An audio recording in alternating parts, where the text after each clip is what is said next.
Hi friends, welcome to Rani's kitchen. నేను మీ రాణి.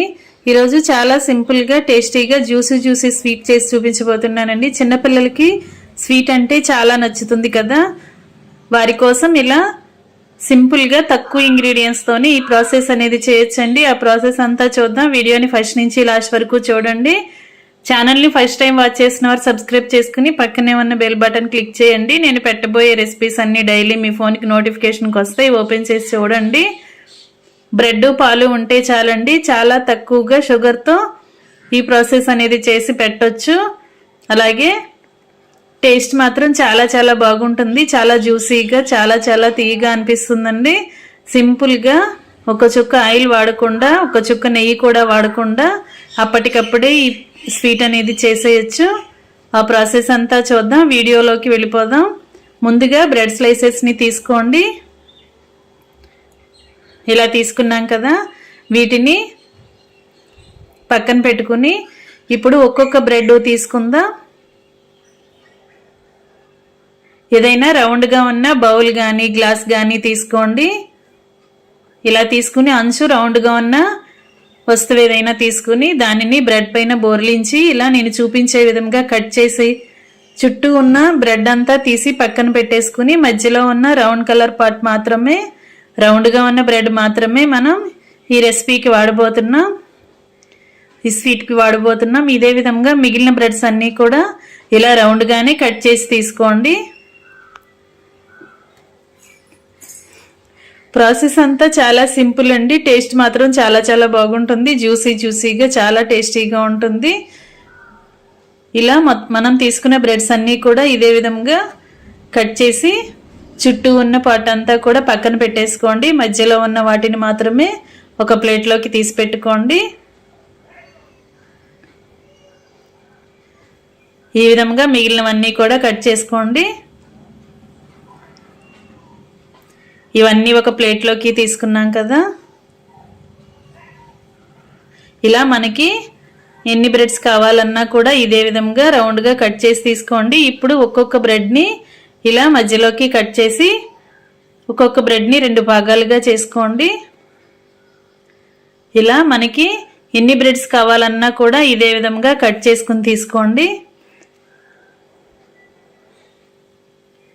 ఈ ముక్కలన్నీ కూడా పక్కన పెట్టుకుందాం. ఇప్పుడు స్టవ్ ఆన్ చేసి కళాయి పెట్టుకుని డీప్ ఫ్రైకి సరిపడా ఆయిల్ పోసుకోండి. ఫ్లేమ్ మీడియంలో పెట్టుకుని మాత్రమే వీటిని డీప్ ఫ్రై చేయండి. వేసిన వెంటనే వెనుక వైపు కూడా టర్న్ చేసి 2 వైపులా ఈవెన్గా క్రిస్పీగా వచ్చేంత వరకు ఫ్రై చేయండి.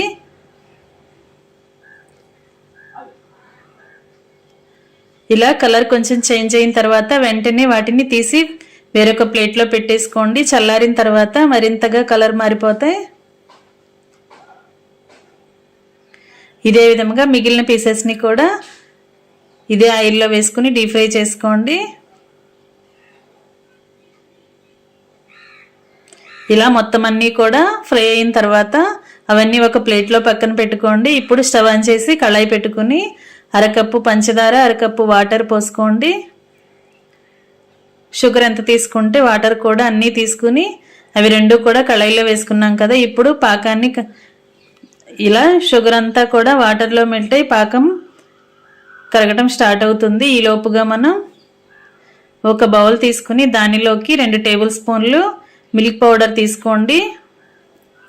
పాల పొడి అండి, మిల్క్ పౌడర్ ఉంటుంది కదా, దానిని ఇలా బౌల్లోకి వేసుకున్నాం కదా. ఇప్పుడు గోరువెచ్చగా ఉన్న పాలను అలా పౌడర్లో వేసుకుని స్పూన్తో ఉండలనేవి ఏమీ లేకుండా బాగా కలపండి. మిల్క్ పౌడర్ అంతా కూడా పాలలో బాగా కలిసిపోవాలి. గోరువెచ్చగా ఉన్న పాలతో కలపండి, లేదంటే వాటర్తో అయినా కూడా ఈ పొడిని కలిపి తీసుకోవచ్చు. ఇలా ఉండలనేవి ఏమీ లేకుండా బాగా కలుపుకుని ఈ బౌల్ పక్కన పెట్టుకోండి. ఇప్పుడు షుగర్ సిరప్ కూడా బాగా తయారవుతుంది కదా.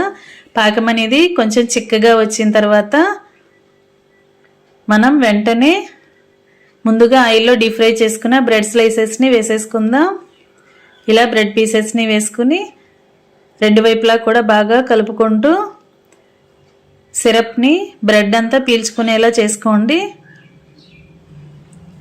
కొంచెం సేపు ఫ్లేమ్ మీడియంలో పెట్టుకుని ఇలా ముక్కలన్నీ కూడా కలుపుతున్నట్లుగా చేసినట్లయితే బ్రెడ్ అంతా కూడా పాకాన్ని బాగా పీల్చుకొని జ్యూసీగా వస్తుంది. ఈ విధంగా రెండు వైపులా కూడా పాకం పీల్చుకునేలా చేయండి. ఇలా పీల్చుకున్న తర్వాత అవన్నీ కూడా ఒక ప్లేట్లోకి తీసేసుకోండి. ఇలా ప్లేట్లో పెట్టుకుని ఖాళీగా పెట్టుకుని ఆరనివ్వండి. ఈలోపుగా మనం ఈ సిరప్లోకి మిగిలిన షుగర్ సిరప్లోకి మిల్క్ పౌడర్ని పాలలో కలిపి రెడీగా ఉంచాం కదా, ఆ పాలన్నీ కూడా ఈ సిరప్లోకి వేసేసుకుని బాగా కలపండి. గరిటెతో కలుపుకుంటూ ఉడికించినట్లయితే పాలు పాకము కూడా బాగా చిక్కపడి కోవలాగా వస్తుంది. ఫ్లేమ్ మీడియంలో పెట్టుకుని ఇలా గరిటెతో కలుపుకుంటూ పాలని బాగా ఉడికించండి. పాలన్నీ చిక్కబడి ముద్దలాగా రావాలి. అంతవరకు కూడా గరిటెతో కలుపుకుంటూ ఉడికిద్దాం. 1 టేబుల్ స్పూన్ యాలకుల పొడి కూడా వేసుకుని ఇదంతా పాకంలో కలిసేంత వరకు బాగా కలుపుకొని ఈ పాలని బాగా దగ్గరగా ఉడికేంత వరకు కలపండి.